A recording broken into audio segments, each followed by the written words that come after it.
about thanking Him, about praising Him, and about thanking Him. Father, like any good parent, y'all, loves to be appreciated. He just loves to be appreciated. I know as a daddy, I love my kids to call me up and say, I don't want nothing. I just want to tell you I love you. I was thinking about you. The other day, Holly sent me a text out of nowhere, and she said, Papa, I love you. And I went, I said, thank you, baby. I love you too, very much. And no reason for it. And when you do that, y'all, it's just when you think about somebody and you call them up, not just dad or mom, but sometimes you get people on your heart, you need to call them up and just say hi to them. That goes a long way, don't it? I told you the time I went by the man's house and he was sitting in there with a 38 in his mouth, getting ready to end his life, and I just kept thinking about him, and I had to call. I bet I called 5 or 6 different people to get his number. It was strong, loud in my heart, and I finally got his number and called him, and that's what he was doing. He was sitting there crying, ready to take his life, and I turned around and went back to him. So I've learned to try to hear God when I do that, try to listen. Amen.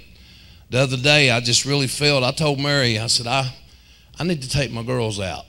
Amen. My granddaughters and great-granddaughters, my kids, I need to go out with them and buy them dinner, just hang out, pop all night. Somebody say pop all night.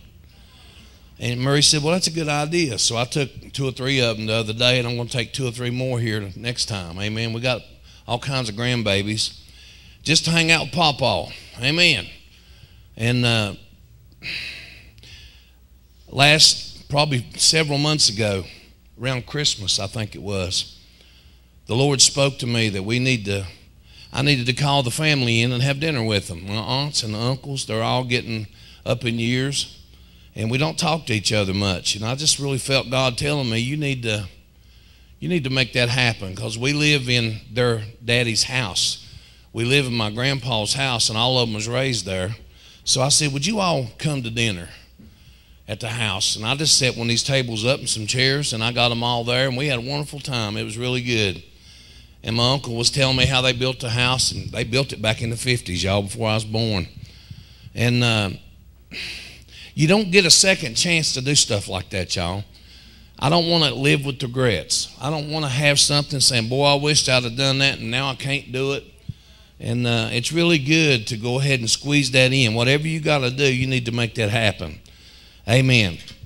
Sometimes you won't get an opportunity to do it again. And so I told my sister, I said, we need to do that once or twice a year.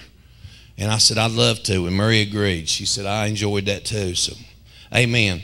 Somebody say you got to take advantage of that when you can. Psalm